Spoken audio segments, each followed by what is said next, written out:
नमस्कार साथियों। नमस्कार साथियों। आप सब लोगों का तेरी मेरी कहानी साइकोलॉजिकल सेशन में स्वागत है।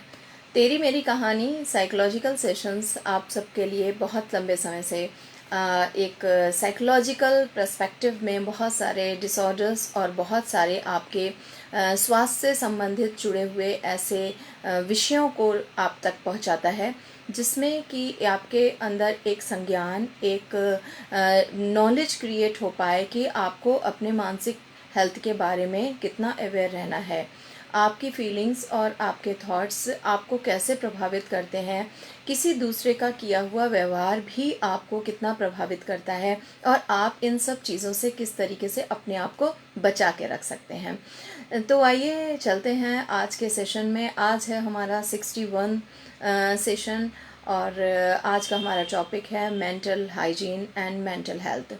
तो जाहिर है एज अ साइकोलॉजिस्ट मैं आप तक जो भी विषय पहुंचाती हूं उन सब का उद्देश्य यही होता है कि आपको ज़्यादा से ज़्यादा इस ओर आपके व्यवहार को मोड़ा जाए, जिससे आप अपने शारीरिक स्वास्थ्य के साथ साथ आप अपने मानसिक स्वास्थ्य को भी उतना ही महत्व दें जितना कि वो ज़रूरी है, क्योंकि आपका शरीर और आपका मन और उसके साथ साथ आपका काम, तीनों ही चीज़ों का एक संतुलन ही आपको एक नई दिशा देता है और बताता है कि आप अपनी लाइफ में कितने सेटिस्फेक्शन को अपने अंदर फील कर पाते हैं।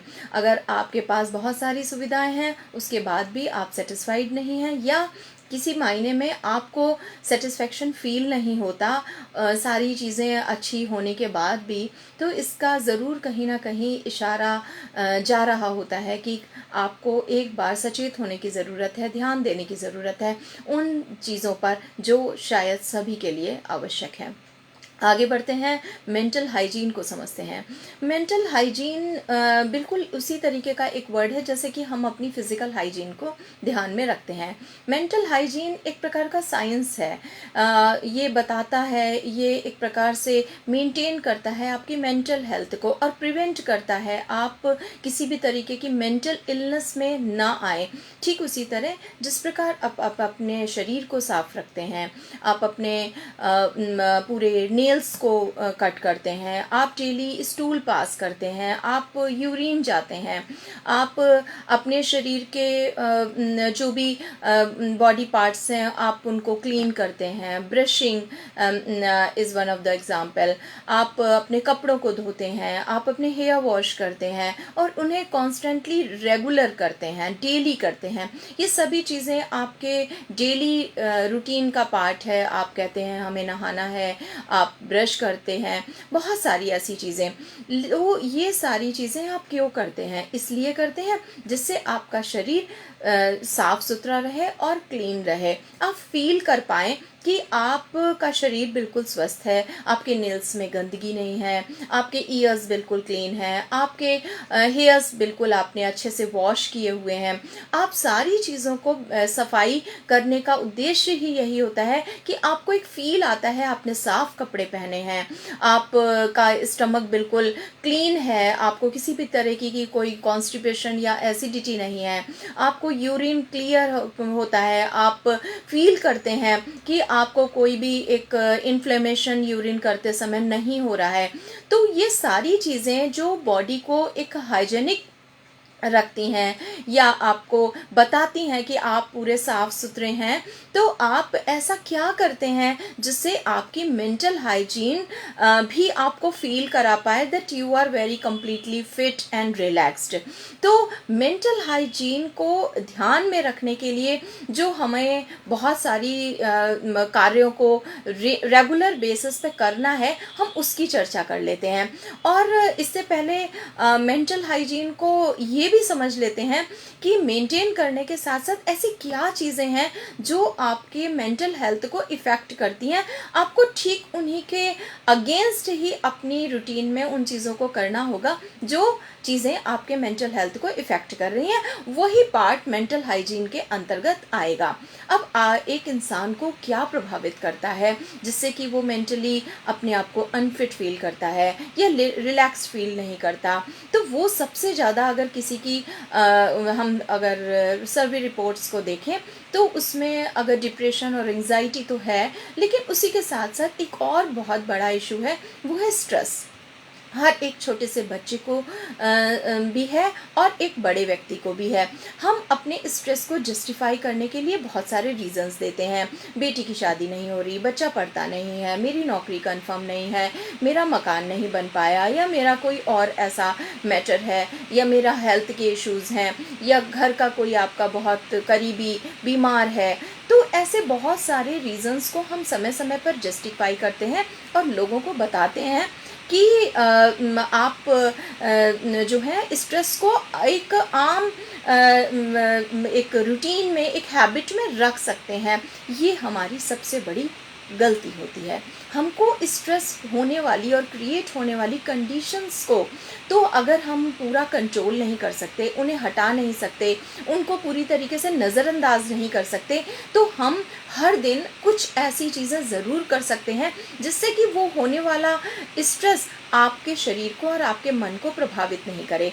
अगर वो आपके मन को प्रभावित नहीं करेगा तो आपका जो इमोशनल वेलबींग है, यानी कि आपका अंदर जो फीलिंग्स हैं, जो थॉट्स हैं, वो अच्छे थॉट्स आएंगे। तो तनाव को कैसे हम अपने मेंटल हाइजीन से दूर रखें, या मेंटल हाइजीन को किस तरीके से प्लान करें कि तनाव हमारी मेंटल हेल्थ पर असर ना डाले।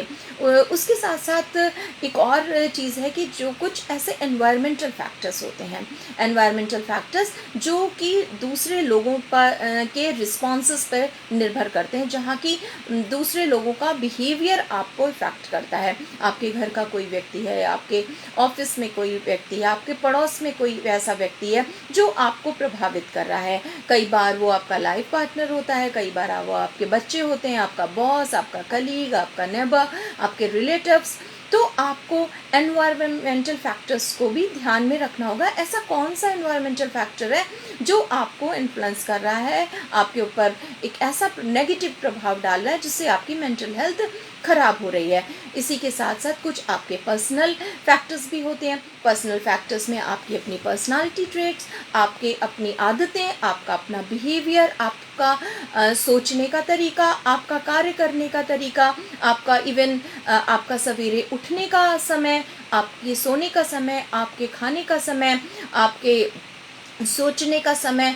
तो अगर बहुत बड़े तरीके से हम देखें तो कई बार ये पाया गया है कि एनवायरमेंटल फैक्टर्स से ज़्यादा हर एक व्यक्ति को जो सबसे ज़्यादा चीज़ बॉदर करती है वो है उसका self personal factors. Personal factors के बहुत अच्छे एक स्ट्रेंथफुल नहीं होने की वजह से आप कई बार एनवायरमेंटल फैक्टर्स की गिरफ्त में ज़्यादा आ जाते हैं और आपको लोगों की प्रतिक्रियाएं प्रभावित करने लगती हैं। तो मेंटल हाइजीन में हम ऐसा क्या करें कि एनवायरमेंटल फैक्टर्स से भी ज़्यादा हम अपने पर्सनल फैक्टर्स को इतना सशक्त और इतना हेल्दियर कर लें जिससे कि हमारे अंदर, हमारे अपने स्वभाव में, अपने इंटरनल जो आपका एनवायरनमेंट है वो इतना सपोर्टिव बन जाए कि आपको कोई भी मेंटल हेल्थ के इश्यूज़ क्रिएट ही नहीं हो। आइदर साइकोसिस, न्यूरोसिस या कोई भी एनी अदर मेंटल डिसऑर्डर्स वो आप तक ना पहुंच पाएँ। तो आप सब लोग आज जाके, मैं आप सब जो भी इस वीडियो को देखें तो एक बार ज़रूर चेक करें कि आपके जीवन में जो तनाव है वो एनवायरमेंटल फैक्टर्स से ज़्यादा है या आपके पर्सनल बिहेवियर या अपने पर्सनल ओपिनियन या आपके जो अपने व्यक्तिगत पैटर्न्स हैं उनकी वजह से ज़्यादा है। तो जब आप ये समझ जाएंगे कि आपको काम किस दिशा में करना है, एनवायरनमेंट पर यानी कि दूसरों पर या खुद पर, अधिकांश लोग अपना समय दूसरों को बदलने में लगा देते हैं। यहाँ पे मैं आप सब लोगों से ये ज़रूर मेंशन करूँगी कि आप लोग कोशिश करें कि शुरुआत खुद से करें और किसी भी बाहर का शोर, बाहर की ख़राब चीज़ें, बाहर की नेगेटिविटी आपके इंटरनल एनवायरनमेंट पे ना पहुँच पाए। ये भी आपकी सबसे बड़ी जीत होगी। तो आगे बढ़ते हैं और आप सभी लोगों को मैं धन्यवाद भी दूंगी जो भी इस वीडियो को देख रहे हैं। आप हमारी मेंटल हेल्थ हेल्पलाइन 9411-731-750 पर अपने कोई भी विचार हैं, आपकी समस्याएं हैं, उनको ज़रूर भेजते रहिए। आपको समय समय पर उस पर उचित मार्गदर्शन दिया जाएगा और जो भी बेहतर हम आप तक अपनी सेवाओं को पहुंचा पाएंगे उसके लिए प्रयासरत रहेंगे। तो चलिए आगे बढ़ते हैं और मेंटल हाइजीन को और बेहतर तरीके से समझने का प्रयास करते हैं। और जो भी लोग इस वीडियो को देख रहे हैं उन सबको मैं एक बार फिर से ये बताना चाहूँगी कि तेरी मेरी कहानी साइकोलॉजिकल सेशन हमेशा उन मुद्दों को उठाता है या उन चीज़ों पर चर्चा करता है जो एक आम जीवन की, मेरी और आपकी, हम सब कहानियों का हिस्सा होता है। तो जिस तरीके से आज का हमारा टॉपिक है मेंटल हाइजीन, और हम इसमें बहुत ही आसान से शब्दावलियों को इस्तेमाल करके आप तक वो एक आम भाषा में चीज़ों को पहुंचाने का प्रयास करते हैं जिससे आप बेहतर तरीके से समझ पाएँ कि आखिर ये जो मेंटल हेल्थ या फिजिकल हेल्थ या कोई भी इलनेस है ये इतनी बड़ी नहीं है, ये बहुत आसान है और इसे हम बहुत आसानी से अचीव कर सकते हैं। मेंटल हाइजीन को अचीव कैसे करें? मेंटल हाइजीन को अगर आपको अचीव करना है तो आपको सबसे पहले 2-3 एलिमेंट्स हैं जिनको कि आपको बहुत फोकस रहना होगा कि वो 2-4 एलिमेंट्स क्या हैं और हम उनको कैसे अपनी लाइफ में जगह दे दें। तो उसमें सबसे ज़्यादा जो मैं बार बार सबसे कहती हूँ अपने क्लिनिक में भी और जो भी केसेस आते हैं कि आप कोशिश करें कि कम से कम आप 3 से 4 लीटर पानी ज़रूर पिएं। नंबर 1, पानी आपके जो इंटरनल जितने भी ऑर्गन्स हैं उनको क्लीन करने के साथ साथ आपके जो भी सेल्स हैं बॉडी के उनको बहुत एक्टिवेट रखता है, ऑक्सीजन की लेवल मेंटेन करता है, आपके ब्लड में आपका ब्लड का सर्कुलेशन बहुत प्रॉपर रहता है अगर आप एक प्लेंटी ऑफ वाटर अपनी रूटीन को में शामिल करते हैं। 3 to 4 litre counted water is necessary for every human being, तो आप इसको ज़रूर ध्यान में रखें। सेकेंड है आपका डाइट एरिया। आपकी बैलेंस डाइट ही आप बहुत सारी चीज़ों को कंट्रोल कर लेती है। अगर आप एक बैलेंस डाइट को लेते हैं यानी कि आपके मस्तिष्क को, आपके शरीर को और आपके शरीर के हर हिस्से को सिर्फ पेट भरने के लिए मत खाइए, स्वस्थ रहने के लिए खाइए। हम सबको ये जीवन इसीलिए मिला है, हम इसको कितना स्वस्थ रख सकते हैं, इस मन को, इस शरीर को, इस मस्तिष्क को, यही हमारी इस पूरी जीवन की सुंदरता होगी। तो कोशिश करें कि आप उतना फूडी मत बने कि आपको पता ही ना हो कि संतुलित आहार लेना होता क्या है। संतुलित आहार में अगर चाहें तो आप एक डाइटिशियन से भी अपना प्लान एग्जीक्यूट करवा सकते हैं, उसमें हम भी बहुत स्तर तक आपकी मदद कर सकते हैं। तो वहाँ पर आपका जो नियमित आहार है, सिर्फ दाल चावल सब्जी रोटी जो आपके घर में बन गया, आप अगर सिर्फ उस पर निर्भर करते हैं ये इनफ नहीं होगा। आपके फल, आपके अंकुरित अनाज, आपके जो कुछ ऐसे फल और सब्जियां जो कि आपको नियमित रूप से इंटेक करनी चाहिए वो आप कर रहे हैं कि नहीं कर रहे हैं। आपका प्रोटीन और आपका मल्टीविटामिन्स का लेवल और रेशियो आपकी डाइट में कितना है, जितने भी विटामिन्स हैं और जो भी प्रोटीन आप इंटेक करते हैं किस फॉर्म में कर रहे हैं, ये सारी चीज़ें बहुत इम्पॉर्टेंट है मेंटल हाइजीन के जो रास्ता है, जो प्रोसेस है जहाँ से आपकी मेंटल हेल्थ प्रिवेंट होती है या आपको मेंटल इलनेस होती ही नहीं है, उसमें आपका वाटर और आपका डाइट बहुत बड़ा रोल प्ले करता है। उसके बाद आता है कि आपका जो एक एक्सरसाइज है, यानी कि आपने जब खा लिया, आपने जो पानी पी लिया, तो अब आप अपनी मसल्स को और अपनी बोन्स को कैसे फिट रखें और कैसे उसको इतना एक्टिवेट रखें कि आपको फील हो कि आप अंदर से पूरे स्वस्थ हैं और आपका एक एक शरीर का, मस्तिष्क का पुर्जा बिल्कुल फ्रेश होकर काम कर रहा है। मैं यकीन से कह सकती हूँ कि मैक्सिमम लोग इस फीलिंग को फील नहीं कर पाते कि दे आर कंप्लीटली फिट, और इसकी वजह से वो अपने अंदर एक अजीब सी उदासी, एक अजीब सी निराशा, एक अजीब सा संकुचित सा वातावरण लेके अपने जीवन को जी रहे होते हैं। आपका जो लाइफ की सुंदरता है वो उसका एहसास ही नहीं हो पाता। इसलिए जब आपको ये पता ही नहीं होता कि एक अच्छे और स्वस्थ वातावरण में जीना, आपका जो शरीर और मन का एक स्वस्थ होकर जीना क्या होता है, तो इसीलिए आपको लगता है कि यही शायद जीवन है और इस जीवन के जो भी कष्ट हैं, जो भी परेशानियां हैं, ये इसका पार्ट है। बिल्कुल नहीं, ये बिल्कुल इसका पार्ट नहीं है। इसका पार्ट एक संतोषजनक यात्रा है। ये जो पूरा लाइफ है ये एक सेटिस्फेक्शन की पूरी एक यात्रा है और आप हर दिन अपने आप को कितना सेटिस्फाइड फील करते हैं, यही आपकी लाइफ की सुंदरता भी है और इसकी जो एक गुणवत्ता है वो भी यही है। उसको पहचानने के लिए आपका नियमित एक्सरसाइजेस को करना। एक्सरसाइज पे अगर मैं बात करती हूँ तो लोग कहते हैं हाँ हम वॉक करते हैं, अगर और ज़्यादा कहती हूँ तो लोग कहते हैं हम जिम जाते हैं। यहाँ पर बिल्कुल मेंशन करूँगी कि जिस प्रकार से मैंने आपकी डाइट को प्लान में बताया कि सिर्फ दाल चावल सब्जी रोटी खाना इनफ नहीं है, उसी प्रकार से अगर सिर्फ आप वॉक करते हैं that is not completely okay. अगर आप सिर्फ जिम जाते हैं वो भी ओके नहीं है। आपको डिवाइड करना पड़ेगा कि आपने वॉक कितना किया, क्योंकि वॉक में जो आपके ग्रॉस मोटर एरियाज एक्टिवेट होते हैं बॉडी के, वो शायद आपके सूर्य नमस्कार में कुछ और एरिया स्ट्रेच होता है।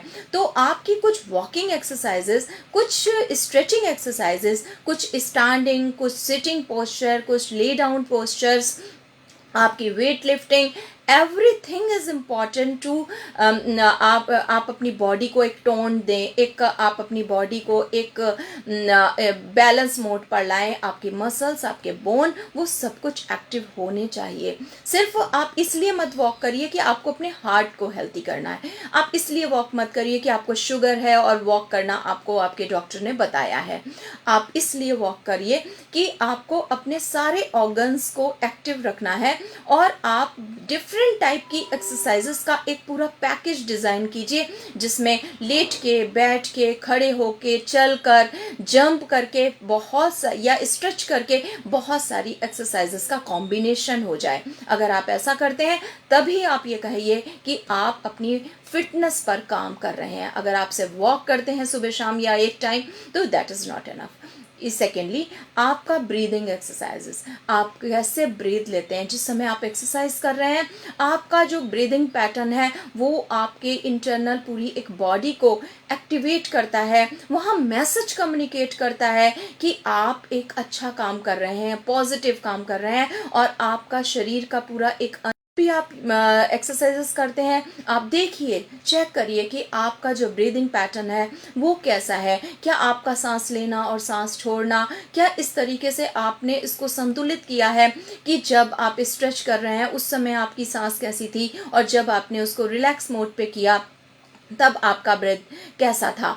आपका ये ध्यान करना और आपका इस पे फोकस देना भी एक बहुत बड़ा पार्ट है मेंटल हाइजीन का। आप कहेंगे शरीर में होने वाली जो प्रक्रियाएं हैं उनसे मेंटल हेल्थ का या मेंटल हाइजीन को कैसे अचीव किया जा सकता है। मेंटल हाइजीन कोई एक स्टेट नहीं है कि वहाँ तक आप पहुँच गए। मेंटल हाइजीन एक रेगुलर कॉन्स्टेंटली किया जाने वाला एक हैबिट है जिसको आप अपनी डेली रूटीन में शामिल करते हैं मेंटल हेल्थ को अचीव करने के लिए। तो अचीव क्या करना है, आपका टारगेट है मेंटल हेल्थ। आपका जो प्रक्रियाएं हैं, आपका जो स्टेपिंग है, जो सीढ़ियां चढ़ रहे हैं वो किसके द्वारा चढ़ रहे हैं, मेंटल हाइजीन के प्रोसीजर से। मेंटल हाइजीन का प्रोसीजर आपका कोई ऐसा नहीं है कि आप अपने ब्रेन को निकालें और उसकी सफाई करना शुरू कर दें। आपका जो पूरी एक हाइजीन है वो आपके बॉडी से होकर ही गुजरती है। तो जब आपने अच्छा पानी पी लिया, खाना खा लिया, एक्सरसाइज कर ली, अपने ब्रेथ को कंट्रोल कर लिया या उसके ऊपर फोकस हो गए, तो अब एक और बहुत बड़ी इशू है जो शायद बहुत लोगों की प्रॉब्लम भी है, स्लीपिंग डिसऑर्डर, स्लीप डिसऑर्डर या नींद नहीं आना या पर्याप्त मात्रा में अच्छी नींद नहीं लेना। आपको उस पर काम करना पड़ेगा।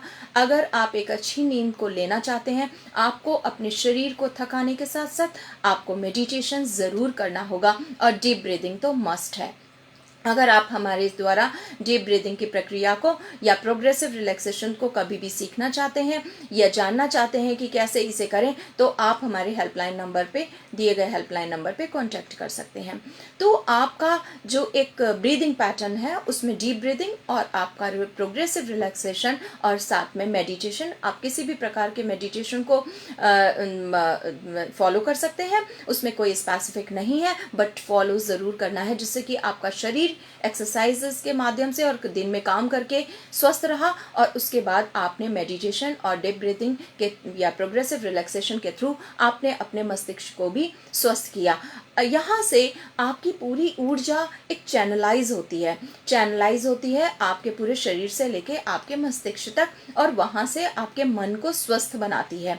तो जब मेंटल हाइजीन को आप इस तरीके से फॉलो करेंगे तो आप पाएंगे कि आपका जो शरीर है वो स्वस्थ होने के साथ साथ मस्तिष्क में भी ऑटोमेटिकली एक फ्रेशनेस आ रही है, और आप कहेंगे कि मैं मेंटल हाइजीन के वो सारे स्टेप्स को फॉलो करता हूँ, इसलिए आपके मेंटल डिसऑर्डर या इलनेस का होने का आपका प्रश्न ही नहीं उठता, और आप फील करेंगे कि मैं कहीं भी से कहीं तक भी किसी भी प्रकार की मेंटल डिसऑर्डर्स की रेंज में नहीं आ रहा हूँ या कभी भी नहीं आऊँगा, क्योंकि you are following a certain pattern of the mental hygiene procedure.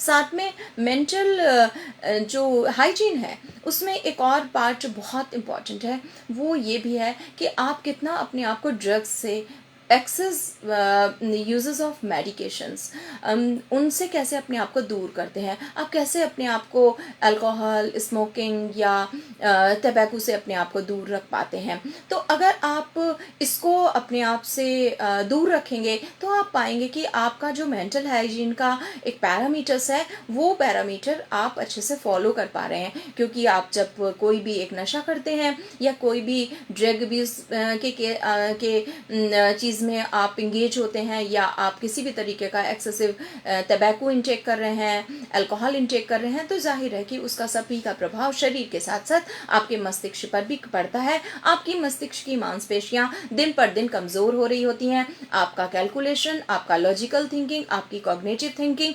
आपका जो एक अटेंटिवनेस है वो सब धीरे धीरे करके वीक पड़ता है, आपकी मेमोरी वीक पड़ती है। आप देखते हैं कि आप छोटे से छोटे डिसीजंस मेकिंग में वो कॉन्फिडेंस फील नहीं कर पाते, आपके अंदर एक हेजिटेशन धीरे धीरे आता चला जाता है।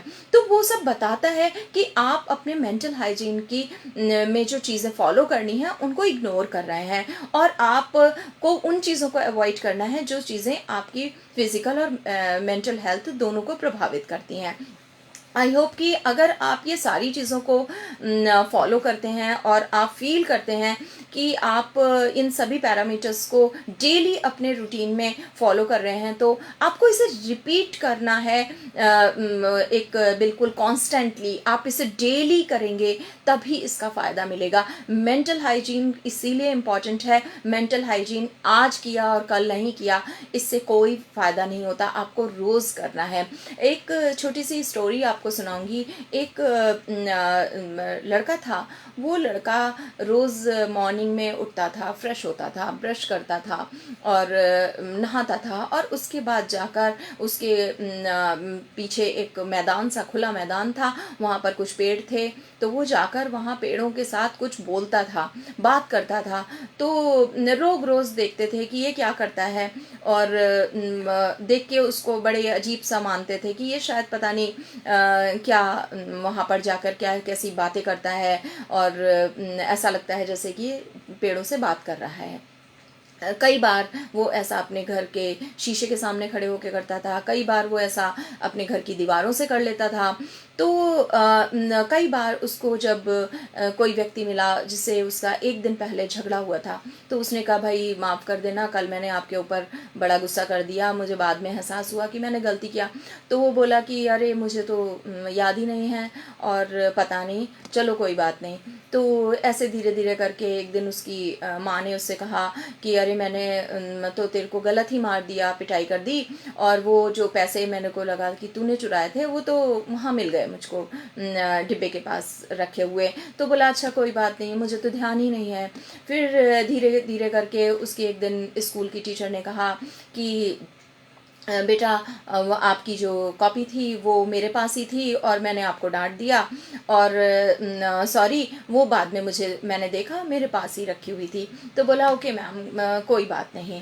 तो धीरे धीरे करके उसकी एक मित्र थी, उसने पूछा कि भाई तुमसे लोग झगड़ा करते हैं, एक दिन पहले तुम्हें डांटते हैं, पिटाई लग जाती है, तो तुम ऐसे बड़े कूल से तुम्हें याद क्यों नहीं रहता? तुम कुछ मतलब अच्छा खाना खाया करो, कुछ अच्छा अपने ऊपर ध्यान दिया करो, तुम आराम से कह देते हो कि तुम्हें कुछ याद नहीं रहता।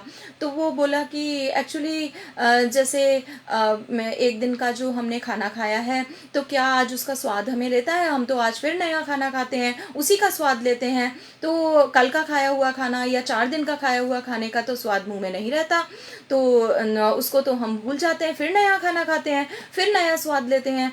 तो इस तरीके से करके उसने कहा अरे तुम तो बहुत अकलमंदी की बातें करते हो, ऐसा कैसे कर लेते हो? तो बोला मैं छोटा था तो मैं सोचता था कि हम रोज़ जाकर यूरिन करते हैं, वॉशरूम जाते हैं, फ्रेश होते हैं, तो हम अपने सब हर दिन का कचरा निकाल देते हैं। तो ये जो हर दिन का कचरा मैं भी क्या करता हूँ, जो भी कुछ एक दिन पहले होता है, कहीं पर भी जाकर खुले मैदान में, दीवारों में, शीशे के अंदर जो मैं देखता हूँ कि मैं खड़ा हुआ, मैं वो सारी चीज़ों को ऐसी जगहों पर फेंक आता हूँ जिससे कि किसी को फ़र्क भी ना पड़े और मैं आराम से अपने आप को फ्रेश कर पाता हूँ। वो बच्चा कितना इंटेलिजेंट था, वो लड़का छोटी सी उम्र में उसने इतना कैसे सीख लिया था। ये आप सबका भी अपना एक विज़न हो सकता है कि हम रोज़ का कचरा अपने मन का, अपने मस्तिष्क का, अपनी फीलिंग्स का, अपनी भावनाओं का और अपने विचारों का वो कहाँ फेंकें। हम किसी अपने मित्र के साथ फेंकते हैं, हम फेंकते ही हैं, हम अपने मित्र को ढूंढते हैं और उसे अपनी गाथा सुनानी शुरू कर देते हैं। हम किसी अपने कलीग को, पड़ोसी को, रिश्तेदार को, किसी को भी ढूंढते हैं और उसे पूरे दिन की अपनी जो भी कुछ हमारे जीवन में दुखद है वो सब उसे बयां करना शुरू कर देते हैं। सोल्यूशन पर तो कभी गए नहीं, हाइजीन को तो फॉलो नहीं किया, हमने अपने आप को क्लीन और क्लियर भी नहीं किया क्योंकि हमने तो वो किसी और को दे दिया। उसके बाद हमारे अंदर जो दूसरे की प्रतिक्रियाएं हुई, उसने हमारी बात को ध्यान से नहीं सुना या उसने कभी हमारे ऊपर सरकास्टिक कोई कमेंट कर दिया, उससे हम और ज़्यादा प्रभावित हो गए कि हमारी बात को नहीं सुना। तो धीरे धीरे करके उस बच्चे की तरह हमें भी लाइफ में करना चाहिए कि हम भी अपनी चीज़ों को किसी ऐसी जगह पर, खाली मैदान में, खुले आकाश में सिर्फ दे आएँ। जो भी एक दिन पहले का आपकी कड़वाहट हो, आपके जो भी बुरे विचार हो, किसी ने आपको मारा हो, वो सब ऐसे ही फेंक दीजिए और क्लीन और क्लियर होकर एक बार इसे फील करके देखिए कि किसी से कहने से अच्छा है कि इसी वातावरण से मिली हुई चीज़ों को इसी वातावरण में बिना किसी की मौजूदगी में आप छोड़ आएं और फिर से फ्रेश होकर आप अपने आप में नया जीवन हर दिन की तरह उसी भोजन की थाली की तरह खाना शुरू कर दें, जिस दिन जैसे रोज एक नई थाली आपके सामने आती है और आप उसका स्वाद लेते हैं, एक दिन पहले की खाई हुई थाली का आप स्वाद याद नहीं करते। तो ऐसे ही कुछ दिनों पहले की हुई बातें, एक दिन पहले की वो कड़वाहट, उसको भी भूलते चलिए, मेंटल हाइजीन को अपनाते चलिए और इसी तरीके से अपने आप को इस समाज में, इस जीवन में खुश फील कर पाएं। यही हमारी आप सब लोगों से एक उम्मीद भी है और आशा करती हूँ कि हमारे सेशंस आप सब लोगों को मेंटली हेल्दी बनाने में आपको सहयोग प्रदान करेंगे। किसी भी तरीके की कोई भी समस्या है, आप हमारे मेंटल हेल्पलाइन पर संपर्क कर सकते हैं। इसी के साथ आज के इस सेशन में आप सबसे विदा लेती हूँ। नमस्कार, धन्यवाद। अपना ख्याल रखिए, मास्क पहन के रखिए क्योंकि अभी भी कोरोना का या ओमिक्रॉन हमारे बीच में है और हल्की हल्की सी सुगबुगाहट खबरों में आनी शुरू हो गई है। तो देर ना हो जाए और हम सब किसी परेशानी में ना आए, इसके लिए आप अपने स्वास्थ्य का ख्याल रखिए और मैं भी अपने स्वास्थ्य का ख्याल रखूंगी। धन्यवाद, नमस्कार।